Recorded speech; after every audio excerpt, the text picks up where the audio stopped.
Hello everyone, मेरा नाम है संजय पटेल और आज के इस सेशन में जो रिप्रोडक्शन इन ऑर्गेनिज्म है उसके जो कुछ डायग्राम बेस्ड क्वेश्चन है वो मैं आपके साथ यहाँ पे डिस्कस करूँगा। मैंने आपके साथ इस मिशन एमबीबीएस के प्रीवियस सेशन में इसी चैप्टर के एनसीईआरटी के डायरेक्टली लाइन से जो बेस्ड क्वेश्चन थे वो आपके साथ डिस्कस किए। आप लोगों का रिस्पॉन्स उस वीडियो पर काफ़ी अच्छा था।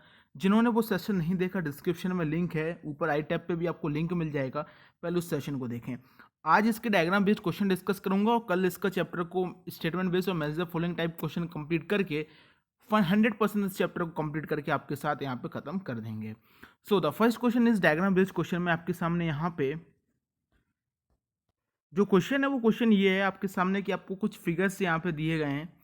फिगर्स में जो मेंबर्स दिए गए हैं वो आपको फंगस के और सिंपल प्लांट्स के, एल्गी के, सच एस एल्गी के जो दिए गए हैं जो कि एसेक्सुअल रिप्रोडक्शन शो करते हैं। आपको मालूम करना है कि इनमें से जो एसेक्सुअल रिप्रोडक्टिव स्ट्रक्चर होता है वो डायग्राम ए का क्या है, डायग्राम बी का क्या है, डायग्राम सी का क्या है, डायग्राम डी का यहाँ पे क्या है। चारों के चारों डायग्राम आपको एनसीईआरटी के क्लास 12th के रिप्रोडक्शन इन ऑर्गेनिज्म के चैप्टर में मिल जाएंगे। पहला अगर डायग्राम देखें आप क्लेमाइडोमोनास का, और क्लेमाइडोमोनास में आपको मालूम है कि किसका फॉर्मेशन होता है। आपको क्लेमाइडोमोनास में there is the formation of zoospore. किसका फॉर्मेशन होता है? There is the formation of zoospore. Second is penicillium. आपको मालूम है कि जो कोनिडिया होता है उसका फॉर्मेशन किस में देखा जाता है? कोनिडिया का फॉर्मेशन आपको देखा जाता है पेनिसिलियम में। तो सेकंड वन का आपका आंसर हो गया कोनिडिया। तीसरा, बर्ड्स। हाइड्रा में आपको मालूम है कि बडिंग जो होती है वो आपकी ईस्ट, और हाइड्रा में जो होती है वो आपकी बडिंग देखने को मिलती है। तो थर्ड वन हो गया बर्ड्स। और चौथा वाला आपका स्पंजेस, गैम्यूल्स जो होते हैं वो गैमा कप है ये, और इसके अंदर जो छोटे छोटे गैम्यूल्स होते हैं ये छोटे छोटे गैम्यूल्स को इन किस में देखे जाते हैं? स्पंजेस में।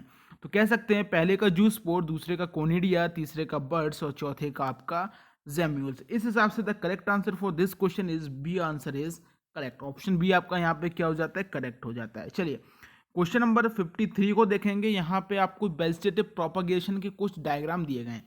जिस पेज पे ये डायग्राम बने उसके जस्ट बगल वाले पेज पे आपको ये वाले डायग्राम्स आपको देखने को मिलेंगे जो वेजिटेटिव प्रोपगेशन जो है वो ये सारे के सारे शो करते हैं। आपको इनके जो वेजिटेटिव प्रोपग्यूल्स हैं, जो कि वेजिटेटिव प्रोपग्यूल जो कि वेजिटेटिव प्रोपगेशन में हेल्प करते हैं, वो आपको मालूम करने हैं।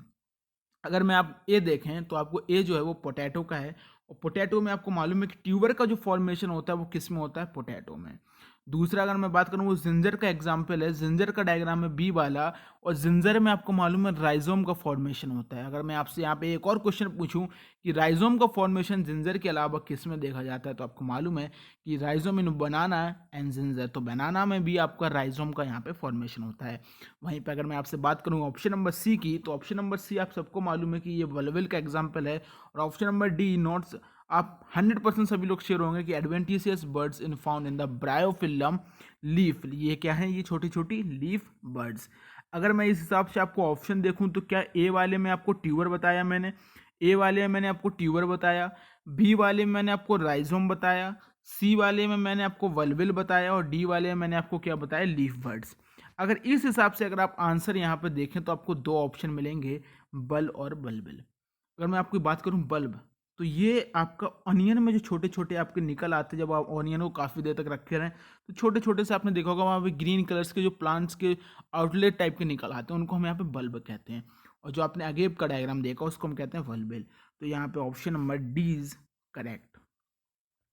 सो क्वेश्चन नंबर 54 को देखेंगे। क्वेश्चन नंबर 54 काफ़ी अच्छा क्वेश्चन है, इस क्वेश्चन को देख लीजिए ध्यान से। यहाँ पे आपको तीन इवेंट दिए गए, तीनों इवेंट सेक्सुअल रिप्रोडक्शन की इवेंट है। सेक्सुअल रिप्रोडक्शन में तीन इवेंट होते हैं, pre fertilisation, fertilisation, post fertilisation. आपको प्री फर्टिलाइजेशन के अंदर दो इवेंट होते हैं, पोस्ट फर्टिलाइजेशन के इवेंट अंदर दो इवेंट होते हैं। आपको मालूम करना है प्री फर्टिलाइजेशन में ए बी क्या है और पोस्ट फर्टिलाइजेशन में सी डी क्या है। तो प्री फर्टिलाइजेशन में अगर मैं इनिशियल से स्टार्ट करूँ, एन यहाँ पे है, मीन्स अगर मैं यहाँ से स्टार्ट करूँ तो गैमीटोजेनेसिस होगी। पहले गैमीटोजेनेसिस होगी, ए मीन्स गैमीटोजेनेसिस, पहले गैमीट बनेंगे, फिर गैमीट का यहाँ पे ट्रांसफ़र होगा, गैमीट का ट्रांसफ़र होगा, बिल्कुल सही बात है। यहाँ पे फर्टिलाइजेशन हुआ, फर्टिलाइजेशन हुआ हुआ चलिए फर्टिलाइजेशन के बाद आपका क्या होता है? यहाँ पे फर्टिलाइजेशन के बाद आपको मालूम है यहाँ पे जाइगोट का फॉर्मेशन होता है। जाइगोट का फॉर्मेशन होता है, जाइगोट के फॉर्मेशन के बाद यहाँ पे आपकी क्या होती है? एम्ब्रायोजेनेसिस। क्या होती है? एम्ब्रायोजेनेसिस। तो इस हिसाब से अगर मैं आपसे देखूँ इस पूरे करेक्ट सीक्वेंस में यहाँ से स्टार्ट करके मैं पूरी साइकिल का यहाँ पे डायग्राम देखूँ तो जो करेक्ट आंसर है वो आपका क्या हो जाएगा? आपका डी, गैमीटोजेनेसिस, गैमी ट्रांसफर, एम्ब्रियोजेनेसिस, सी वाला एम्ब्रियोजेनेसिस, और डी वाला आपका जाइगोट फॉर्मेशन। ओके, चलिए क्वेश्चन नंबर 55th डायग्राम आपने देखा होगा जहाँ पे सेक्सुअल रिप्रोडक्शन बिल्कुल ही स्टार्ट होता है, वहाँ से ये डायग्राम लिया गया है। The given figure represent which type of reproduction in east. ये जो फिगर है वो ईस्ट में किस टाइप का रिप्रोडक्शन यहाँ पे शो कर रहा है, बाइनरी फ्यूजन, वर्डिंग, लेयरिंग या फिर फ्यूजन। तो आपको मालूम है कि ईस्ट में जो होती है वो क्या होती है, ईस्ट क्या शो करता है, ईस्ट में होती है बडिंग। अब यहाँ से एक क्वेश्चन आपसे मैं पूछूंगा कि ईस्ट में जो बडिंग होती है वो ईस्ट में इक्वल बडिंग होती है कि ईस्ट में अनइक्वल बडिंग होती है। तो ईस्ट में मैं आपसे बता दूं कि ईस्ट में आपकी अनइक्वल बडिंग पाई जाती है। चलिए क्वेश्चन नंबर 56 की बात करेंगे। क्वेश्चन नंबर 56 को देखिए, आपको यहाँ पे जो गैमेटोजेनेसिस प्रोसेस आपने पढ़ी होगी इस चैप्टर में, वहाँ पे ये डीनो डायग्राम बने हुए हैं। आपको यहाँ पे फाइंड आउट करना है कौन सा इसमें से होमो और आइसोगैमीट्स है, कौन सा इसमें से हेट्रोगैमीट्स है। अगर ऑप्शन नंबर ए को देखें तो दोनों सिमिलर इन अपीयरेंस है, दोनों सेम इन साइज हैं, सिमिलर इन अपीयरेंस हैं।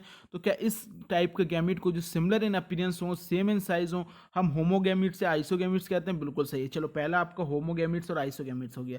दूसरा आपका क्या हो गया, दोनों डिफरेंट हैं, हेट्रोगैमीट्स। और ह्यूमंस के जो मेल्स के होते हैं वो तो आपके हेट्रोगैमीट्स होते ही हैं, मैमल्स हैं, ह्यूमन बींग्स के। चलिए यहाँ पे बात करें, अगर मैं आपसे एग्जांपल्स पूछ लूँ ये डायग्राम किसका है, ये डायग्राम किसका है, ये डायग्राम किसका है, तो आप बता पाएंगे? बिल्कुल चलिए, ये वाला किसका, isogametes in Cladophora, heterogametes in Fucus and human being. तो इसके हिसाब से द करेक्ट आंसर इज आपका जो हो गया वो 56 का करेक्ट आंसर आपका यहाँ पे डी हो जाता है। चलिए क्वेश्चन नंबर 57 इंपॉर्टेंट मार्क कर लीजिए। क्वेश्चन नंबर 57 को ये पूरा सिक्वेंशियल इवेंट एक दो बार पूछा जा चुका है, इस पर ध्यान देने वाली बात है।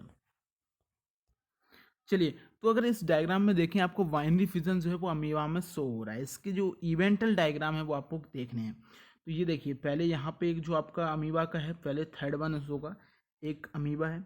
सबसे पहले इसमें जो न्यूक्लियस होगा वो इसका ग्रोथ करेगा। तो थर्ड के बाद इसका फिफ्थ वाला देखिए, न्यूक्लियस यहाँ पे ग्रोथ किया, फिफ्थ आया। इसके बाद होगा क्या कि जो न्यूक्लियस है वो यहाँ पे, अब यहाँ पे न्यूक्लियस डिवाइड ग्रो हो गया, बढ़ गया। अब यहाँ पे इसका साइटोप्लाज्मिक यहाँ पे डिवीजन होगा, डिवीजन हुआ, सॉरी, पहले यहाँ पे न्यूक्लियस का डिवीजन होगा, इसलिए थर्ड के बाद फिफ्थ और फिफ्थ के बाद यहाँ पे सेकंड होगा। जब ये दोनों न्यूक्लियसली सेपरेटली डिवाइड कर जाएंगे देन यहाँ पे साइटोप्लाज्म का डिवीजन होगा। उसके बाद फर्दरली एक नया ऑर्गेनिज्म का यहाँ पे फॉर्मेशन हो जाएगा। तो सिक्वेंशियल इवेंट की बात करें, पहले थर्ड होगा, then fifth, then second, then fourth, then आपका first. So the correct answer is C. चलिए क्वेश्चन नंबर 58 की यहाँ पे बात करते हैं। Which of the labeled part X and Y is transfer section of P is haploid? इनमें से कौन सा हैप्लॉइड होता है? चलिए, तो अगर मैं आपसे बात करूं, X जो है वो आपको यहाँ पे सीड दिख रहा होगा, जबकि आपको Y जो है वो उसकी आउटर कवरिंग आपको यहाँ पर दिख रही होगी, जिसको हम पेरिकार्प कहते हैं। इसलिए यहाँ पे अगर हैप्लॉइड की बात करें तो आपका जो बी ऑप्शन है वो यहाँ पे करेक्ट हो जाता है। चलिए क्वेश्चन नंबर 59। क्वेश्चन नंबर 59 यहाँ पे ए और बी, सॉरी, दो डायग्राम दिए गए हैं, पी और क्यू। पी आपका कैरा का है, जबकि क्यू आपका अर्थवर्म का है। ओके, एक आपका बाइसेक्सुअल होता है तो आपका एक यूनिसेक्सुअल होता है। आपको फाइंड आउट करने ए बी सी डी यहाँ पे क्या है।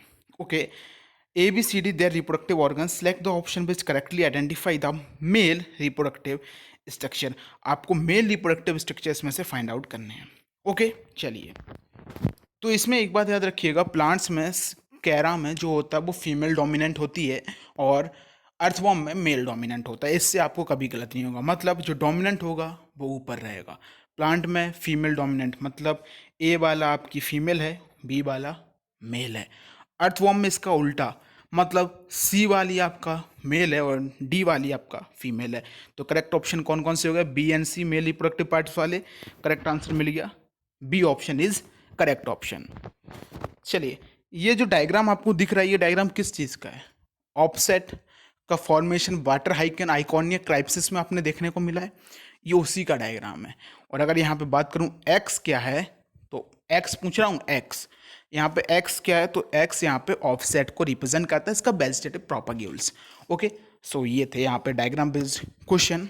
आई होप आप लोगों को एक एक पॉइंट इस चैप्टर का क्लियर अब हो चुका होगा, क्योंकि जो क्वेश्चंस हमने डिस्कस किए वो डायरेक्टली एनसीईआरटी बेस्ड क्वेश्चन थे। एक भी डायग्राम इसका छोड़ा नहीं गया, सारे डायग्राम बेस्ड क्वेश्चन भी इसके सॉल्व हो चुके हैं।